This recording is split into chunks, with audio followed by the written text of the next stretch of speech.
శ్రీమాత్రే నమః. నమస్కారం. ఆర్బీసీ ఆధ్యాత్మిక ప్రేక్షకులందరికీ కూడా స్వాగతం. మనం ఈ ఆర్బీసీ ఆధ్యాత్మిక ఛానల్ ద్వారా శ్రీ గురు లీలామృతం దత్తాత్రేయులు శ్రీపాద వల్లభులు నృసింహ సరస్వతి స్వామివారి యొక్క చరితామృతాన్ని వినే భాగ్యాన్ని మనం చేసుకోబోతున్నాం. ఈ యొక్క ఆర్బీసీ ఆధ్యాత్మిక ఛానల్లో వచ్చేటువంటి ఈ గురు లీలామృతాన్ని ఎవరైతే శ్రద్ధగా వింటారో, ప్రతి ఎపిసోడ్ని కూడా తప్పకుండా వీక్షణ చేసి వింటారో వారికి గురు లీలామృతం మొత్తం పారాయణం చేసిన భాగ్యం లభిస్తుంది. రెండవది, ఈ గురు లీలామృతాన్ని గనక ఎవరైతే భక్తి శ్రద్ధలతో శ్రవణం చేస్తారో వారికి అనుకున్న పనులు తప్పకుండా నెరవేరుతాయి. అసలు ఈ గురువు అంటే ఎవరు? గురు లీలామృతాన్ని మనకి తెలుగులో ఎవరు అనువాదం చేశారు? ఈ గురు లీలామృతం మొట్టమొదటిగా ఎవరు రాశారు అనేటువంటి విషయాలతో పాటు మనం గురు లీలామృతానికి సంబంధించిన పరిచయ కార్యక్రమాన్ని మనం ముందుగా తెలుసుకుందాం.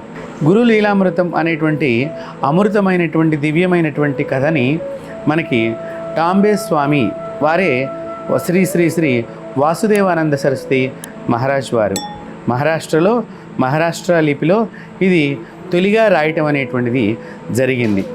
దాన్ని తెలుగులోకి శ్రీ కంచి కామకోటి పీఠాధిపతులు చంద్రశేఖర సరస్వతి మహాస్వామి వారి యొక్క శిష్యులైనటువంటి ఇసుగుపల్లి సంజీవ శర్మ గారు దాన్ని తెలుగులోకి అనువాదం చేసి పరమ పూజ్య నడిచే దేవుడైనటువంటి కంచి పీఠాధిపతులైనటువంటి శ్రీ శ్రీ శ్రీ చంద్రశేఖర మహాసరస్వతి స్వామి వారి యొక్క పాదపద్మములకు ఇది సమర్పణ చేసి అప్పుడు ఈ చరిత్రనంతటినీ కూడా ప్రజల్లోకి తెలుగు భాష లోపల ఇది అందరికీ కూడా అందించే ప్రయోగాన్ని వారు చేశారు. మొట్టమొదటిగా మనము ఈ యొక్క పరిచయ కార్యక్రమాన్ని చెప్పుకుంటున్నాం. ఈ యొక్క గురు లీలామృతాన్ని అనేక కథల్లో అనేక భాషల్లో తర్వాత కాలంలో చాలా విరివిగా రావటం జరిగింది. అసలు గురువు అంటే ఎవరు? గురువు ఎందుకు కావాలి? గురువు మహత్యం అంటే ఏమిటి? గురువు ఏమేమి చేయగలుగుతారు? గురువు గారు వలన మనకి ఎలాంటి సమస్యలు నెరవేరుతూ ఉంటాయి అనేటువంటి సమస్త దేవతల అనుగ్రహాన్ని పొందించేటువంటిదే గురువు యొక్క చరిత్ర. అదే గురు లీలామృతము. వారి యొక్క అనేకమైనటువంటి మహోన్నతమైనటువంటి లీలలు ఈ యొక్క చరిత్రలో చెప్పడం జరిగింది. శ్రీపాద వల్లభులు పిఠాపురంలో జన్మించటం, అలాగే గాణగాపురంలో నృసింహ సరస్వతి మహాస్వామి వారు యొక్క లీలలు, అలాగే కురుపురంలో వారి తపస్సు, అలాగే అనేక దివ్యమైనటువంటి దత్త క్షేత్రాలలో వారు సంచరించినటువంటి అనేక ఘట్టాలతో పాటు శ్రీశైలంలో చివరిగా నృసింహ సరస్వతి మహాస్వామి వారు శ్రీశైలంలో అంతర్ధానం అవటము అనేటువంటి విషయంతో మనకి ఈ గురు లీలామృతంలో అనేక విషయాల్ని మనం తెలుసుకోవటం జరుగుతుంది. ఈ యొక్క గురు లీలామృతాన్ని ఎవరైతే ప్రతినిత్యము కూడా ఒక పారాయణంగా చేద్దామనుకుంటారో ఆ పారాయణంగా చేసేవాళ్ళు ఈ పుస్తకాన్ని చక్కగా ఒక మంచి రోజున ప్రారంభించడానికి ఆ పుస్తకాన్ని కూడా పూజించాలి అని చెప్పి గురువులు చెప్పడం జరుగుతుంది. ఈ పుస్తకాన్ని షోడశ పూజా విధానంగా పూజ చేసి తర్వాత ఈ పారాయణాన్ని ప్రారంభించడం ద్వారా తొందరగా మనకి గురువుల యొక్క సంపూర్ణ కృపా కటాక్షాన్ని మనం పొందగలుగుతాము. ఈ పుస్తకాన్ని పూజ చేయటం వలన ఏమిటి అంటే సరస్వతీదేవి అనుగ్రహం వలన పుస్తకం మనం పారాయణం చేసేటప్పుడు ఆ కథల్లో ఉండేటువంటి నర్మగర్భమైనటువంటి పదాలకు సంబంధించిన అర్థం మనం అర్థం చేసుకుంటానికి ఆ పుస్తకాన్ని మనం పూజ చేయటం వల్ల కలిగే అత్యంత గొప్ప ఉపయోగం. అంతేకాకుండా భక్తి భావనతో ఈ పుస్తకాన్ని మనం ఎప్పుడూ కూడా పారాయణం చేసేటప్పుడు దాన్ని నమస్కారం చేసి మనం పారాయణం చేయాలి. ఈ పుస్తకాలని మీరు పారాయణం చేసేటప్పుడు ఒక చక్కని పీట మీద మంచిగా ఒక వస్త్రాన్ని, కొత్త వస్త్రాన్ని వేసుకుని దాని మీద ఈ పుస్తకాన్ని పెట్టి పూజించి ప్రతిరోజు పారాయణం తర్వాత మళ్ళీ అదే పీట మీద ఈ పుస్తకాన్ని పెట్టడం మూలకంగా చాలా మంచి భావనలు మనలో ఏర్పడుతూ ఉంటాయి. అంతేకాకుండా ఈ పుస్తకాన్ని ఎంగిలి చేతులతో కానీ లేదా మంచాల మీద పెట్టుకుని చదవటం కానీ లేదా మనము డైనింగ్ టేబుల్ దగ్గర అంటే భోజనం చేసేటువంటి ప్రదేశాల్లో కానీ ఇలాంటి చోట్ల కూర్చొని చదవకుండా ఉండటము చాలా ముఖ్యం. ఈ పుస్తకాన్ని పారాయణం చేయాలనుకున్నటువంటి వారు చక్కగా మీ ఇంట్లో మీ దేవతా గృహంలో ఈ పుస్తకాన్ని పారాయణం చేయవచ్చు. లేదా నదీ ప్రదేశాల్లో ఈ పుస్తకాన్ని పారాయణం చేయటం మూలకంగా, అంటే నదికి దగ్గరగా ఉండేటువంటి వాళ్ళు రోజు నది వద్దకు వెళ్ళి పారాయణం చేసేటువంటి సౌకర్యం వాళ్ళకు ఉంటుంది. కాబట్టి నదీ తీరంలో చేయటం మూలకంగా కూడా చాలా గొప్ప శక్తిని వారు పొందుతారు.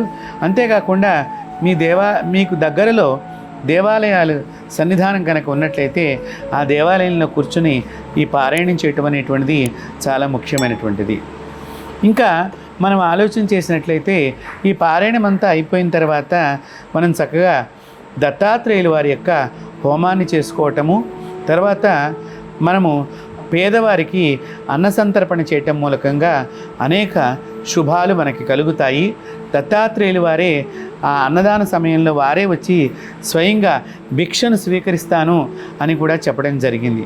కాబట్టి భక్తిప్రదమైనటువంటి మనసుతో ఎవరైతే ఈ గురులీలామృతాన్ని ప్రతినిత్యము పారాయణం చేసి, అంటే ఇది సప్తాహంగా చేసుకోవచ్చు, ఒక 41 రోజులుగా పెట్టుకుని చేసుకోవచ్చు, ఓ 27 రోజులుగా పెట్టుకుని చేసుకోవచ్చు. మనం ఏ విధంగా పారాయణం చేసినప్పటికీ కూడా నియమబద్ధమైనటువంటి జీవితం.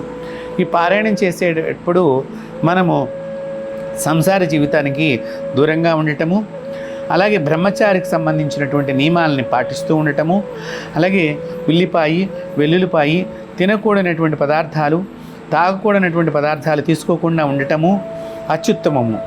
అంతేకాకుండా ఎవరైతే ఈ దత్తాత్రేయుల వారి యొక్క లీలామృతాన్ని పారాయణం చేద్దామనుకుంటారో వారు చక్కగా ఒకటే ఆసనాన్ని, ఎవరూ ముట్టుకోకుండా ఉన్న ఆసనము, కొత్తదై ఉన్న ఆసనము, ఆసనాన్ని మీద కూర్చుని పారాయణం చేయటం ఉత్తమము.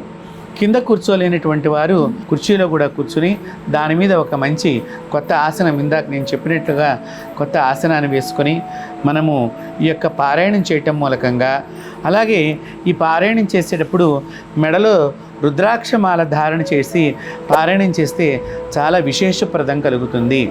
అలాగే ఈ పారాయణం చేసేటప్పుడు మీరు చక్కగా దీపారాధన చేసుకుని, ప్రతినిత్యము కూడా దీపారాధన చేసుకుని పారాయణం చేయటం వలన అనేక ఉపయోగాల్ని మీరు పొందినటువంటి వాళ్ళు అవుతారు.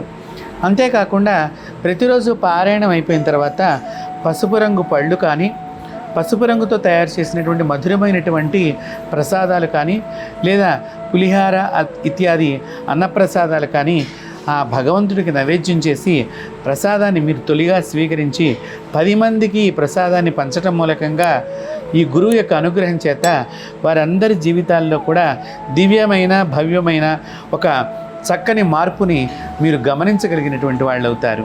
దత్తాత్రేయుల వారి యొక్క దివ్యమైనటువంటి చరిత్రను ఎలా పారాయణం చేయాలనేటువంటి విషయాన్ని మనం తెలుసుకోవటం జరిగింది.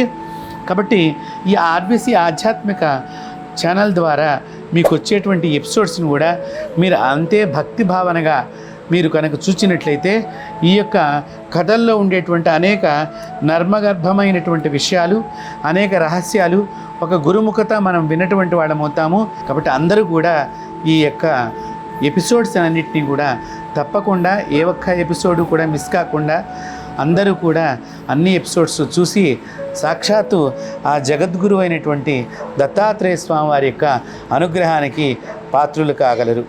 స్వస్తి.